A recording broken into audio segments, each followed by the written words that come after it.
Bonjour Dean. Alors aujourd'hui, nous quittons l'astrologie pour Reiki. As-tu constaté que les traitements Reiki étaient vraiment bienfaisants? Affirmatif. Nombreuses sont les personnes dignes de foi qui acceptent de témoigner et de dire qu'elles ont été soulagées par Reiki. Plusieurs cas d'exemples vécus, et pas imaginaires du tout, sont dans mon dernier livre. Veux-tu en citer quelques-uns? Bien sûr, à commencer par Marie-Louise. Je te lis son témoignage. À l'origine de notre engagement dans cette voie très particulière, il y avait la santé de notre petit-fils Tevini, qui, âgé de 2 ans, était très traumatisé par la mort prématurée de son papa. Nous espérions, Michel et moi, que Reiki allait l'aider à quitter sa schizophrénie et à reprendre contact avec la Terre. Jusqu'à la fin de sa vie, Michel a posé ses mains à la mode Reiki sur son petit-fils, moi aussi. Nous avons vécu des moments très forts ensemble en le voyant progressivement reprendre pied. Nos traitements bijournaliers ont donné d'excellents résultats. Tevini est aujourd'hui un bel enfant de 23 ans, actuellement en compagnonnage. Il s'assume. Il est apprécié par ses enseignants et ses camarades au cours de sa formation de tailleur de pierre. Chers amis, ces lignes pour vous remémorer ces moments brûlants d'espoir et d'amour si forts et pour vous remercier pour tout ce que vous avez apporté et transmis durant de longues années. Vous êtes pour moi des passeurs et vous aidez ceux qui, encordés, poursuivent leur route vers ce sommet éclairant qu'est la connaissance de soi et la découverte des tâches qui nous incombent dans cette vie. Merci de lire mes lignes, cher François, partage avec José ma reconnaissance et mon affection. C'est vraiment fort. Oui, et profond. Au départ, il y a de la souffrance. Et puis à l'arrivée, cette souffrance débouche sur une résurrection. Veux-tu un exemple drôle? Ah oui, volontiers, François. Figure-toi que mon éditeur et ami André Brère a rendu momentanément ses 20 ans à Roselyne d'Ormesson, alors âgée de plus de 80 ans. Ça se trouve, page 441 du livre. Je cite, c'est André Brère qui parle, « J'ai même eu l'honneur de faire un traitement à Roselyne d'Ormesson. À l'époque, nous venions d'éditer son livre « Vos premiers pas dans le cosmos ». Elle avait déjà pas loin de 80 printemps et conduisait encore sa petite voiture dans Paris. Un jour, elle arrive au magasin après s'être énervée à trouver une place de stationnement dans le quartier Saint-Michel, je ne te fais pas un dessin, et elle est fatiguée. Alors je lui propose un petit traitement Reiki. C'est toujours André Brère qui parle, j'avais eu le privilège de l'initier Reiki. Et voilà, Madame la marquise de Brémond d'Ars, s'il vous plaît, installée sur une vieille chaise en bois, dans le bureau que tu connais bien, au premier étage, et le résultat fut étonnant, de loin le plus gratifiant que j'ai pu obtenir en 15 ans. 20 minutes après, nous redescendons l'escalier de bois, et Rose dit à Nicole, ma femme, dans une élégante envolée avec effet de manche, « Ah, Nicole, ton mari est un magicien. Il m'a fait un bien. Je me sens plus jeune. Je ne suis plus du tout fatigué. J'avais l'impression qu'une source d'eau tiède me coulait sur les épaules. » Et se retournant vers moi, cette belle vieille dame, « André, il faut me faire connaître ce François Villet. Et il est astrologue. Il faut qu'il initie ma fille Isabelle.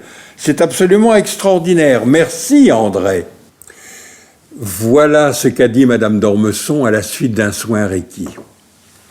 Il y a beaucoup d'autres exemples. Quand M. Vauvanem était souffrant, il nous demandait Reiki. José et moi, nous lui avons fait plusieurs traitements avec des résultats étonnants. Reiki fonctionne-t-il avec les animaux? Oui, et souvent mieux qu'avec les humains. Avec le règne végétal aussi. Éric, le fils d'André et de Nicole Brère, a obtenu des résultats incroyables avec les géraniums. Alors Anne-Marie et Marie-France viennent nous parler de Reiki. Oh, quelle chance! Bonjour. Bonjour Anne-Marie, bonjour Marie-France. Alors, mon témoignage sera bref. Je dirais simplement que je suis souvent angoissée, nerveuse, et que quand je pose les mains sur moi selon le processus habituel de Reiki, je me calme, je m'apaise et tout rentre dans l'ordre pour un temps. C'est déjà bien. Et Anne-Marie? Comme pour Marie-France, un calme bienfaisant m'envahit quand je pose mes mains sur moi. C'est surtout au niveau du plexus solaire que la détente se fait, presque toujours accompagnée d'une forte sensation de chaleur. Par ailleurs, lorsque j'étais en activité professionnelle au poste de directrice d'une maison de retraite, je traitais les réunions du conseil d'administration afin qu'ils se déroulent dans une ambiance sereine. Alors, non seulement vous pouvez vous traiter physiquement en Reiki, mais vous pouvez également traiter des situations? Oui, tu as les traitements physiques, tu as les traitements psychiques et les traitements à distance. Avec quel résultat, Anne-Marie? Coïncidence ou effet Reiki, les conseils d'administration se sont toujours déroulés sans anicroche. J'ai aussi traité l'obtention d'un financement pour l'extension de la maison de retraite et ma demande de mutation pour les Pyrénées-Orientales. Or, les deux m'ont été accordés dans les 2 années qui ont suivi. Tu as l'honnêteté de parler de coïncidence. Vous n'avez pas la preuve de l'influence de Reiki? Effectivement, nous n'avons pas de preuves irréfutables. Par contre, je peux citer 2 dates inoubliables, les 26 et 27 septembre 1998. J'ai été initiée par François au second degré Reiki. À cette occasion, un traitement complet m'a été administré par plusieurs personnes en même temps et je peux affirmer que j'ai dû m'accrocher à la table de massage sur laquelle j'étais allongée tellement la sensation de partir à la voltige était forte, donc il se passait bien quelque chose. Je voudrais ajouter quelque chose. J'ai été témoin récemment de 2 actions Reiki que j'ai trouvées assez époustouflantes. Une personne que je connais bien a soudain été victime d'un torticolis tellement douloureux et violent que le port d'une minerve s'est avéré nécessaire. Cette personne a effectué 2 traitements Reiki et a appelé un autre initié de ses amis à la rescousse et le torticolis a disparu. Par ailleurs, une autre personne que je connais très bien aussi s'est réveillée un matin avec un abcès dentaire. Dieu sait si un abcès dentaire est douloureux. Initiée également, cette personne a eu le bonheur de se débarrasser de cette souffrance en 2 jours. Je vois très bien de qui Marie-France parle. Les 2 personnes dont il est question sont des amis que nous avons en commun. Nous nous voyons souvent. Naturellement, nous n'allons pas les nommer, mais c'est volontiers que j'atteste que Marie-France n'exagère pas. Les événements se sont déroulés comme elle le dit. François, as-tu trouvé une explication rationnelle à ce genre de phénomène? Moi non, mais la regrettée Jacqueline Bousquet peut-être. Jacqueline Bousquet, le docteur S-Sciences? Oui, biologiste, docteur S-Sciences, chercheur au CNRS, auteur de Sciences dans la lumière et de Au cœur du vivant, entre autres.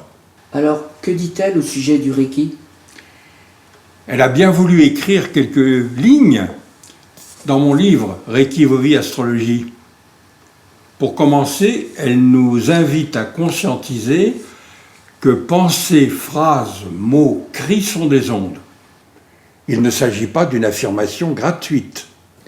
En effet, cela est au programme de la physique quantique. Je cite Jacqueline Bousquet. Je te préviens, c'est un peu long, mais ça vaut la peine.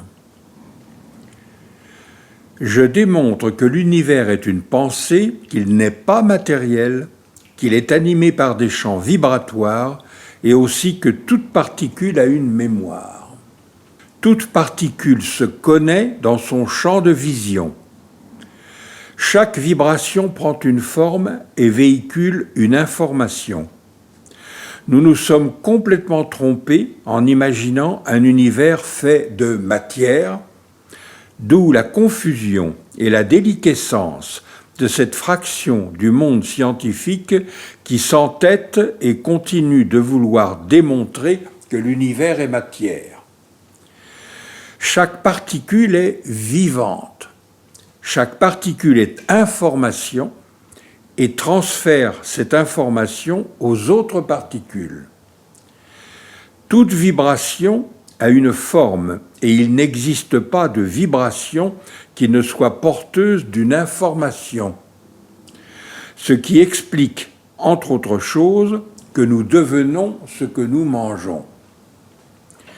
Quand vous mangez, vous cassez des formes et vous récupérez l'information qui se trouve dans la forme de l'aliment. Si nous mangeons de la souffrance, par exemple, nous assimilons, nous intégrons une vibration de souffrance et nous devenons souffrance. Quand vous voyez dans quel état est le monde animal aujourd'hui, vous comprenez l'état du monde, d'où plus que jamais l'intérêt d'une alimentation végétarienne. De même que l'aimant magnétise et anime des particules de l'émail de fer, nos champs organisateurs nous animent. Tous les mouvements qui se produisent dans nos cellules et que nous connaissons sont en fait des effets de champ. Ce constat change complètement notre approche de la vie et explique, par exemple, que nous pouvons nous guérir et guérir les autres par la pensée. Pensée, phrases, mots, cris sont des ondes. Autrement dit, quand nous pensons, quand nous parlons, quand nous écrivons, nous créons des trains d'ondes. À t'entendre et à la lire, on se demande pourquoi Reiki n'est pas reconnu. Sans doute parce que le résultat d'un soin n'est jamais garanti. Reiki n'agit pas comme un comprimé d'aspirine. Cela fonctionne ou pas, en tout cas en apparence. Tu n'en sais rien au départ. Mais quel lien établis-tu entre Reiki et les ondes dont parle Jacqueline Bousquet? La pratique de Reiki repose sur l'évocation de symboles dont tu trouves le tracé dans les livres spécialisés. Et je pense que ces symboles et les sons qui vont avec créent ce que les radiesthésistes appellent des ondes de forme. C'est une hypothèse. Ah oui, les ondes de forme. Certains objets sont réputés émettre des ondes de forme bénéfiques. C'est ça. Je crois que la coquille Saint-Jacques est l'un de ces objets parmi les plus connus. C'est ça. Quant au symbole Reiki, je pense qu'il crée des ondes de forme puissantes et bénéfiques. Faut-il être dans un état d'esprit particulier pour réaliser un traitement en Reiki? Il ne faut surtout pas être en colère, mais au contraire dans le lâcher-prise. Si cela ne fonctionne pas comme nous le voulons, tant pis. Nous ne devons pas en être affectés. C'est ça le plus important. Autrement dit, le praticien Reiki s'en remet à l'énergie universelle. C'est bien ça.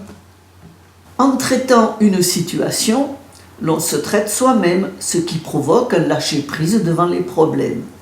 C'est dans cet esprit que j'abordais les entretiens les plus difficiles avec le personnel, comme la discipline et les conditions de travail.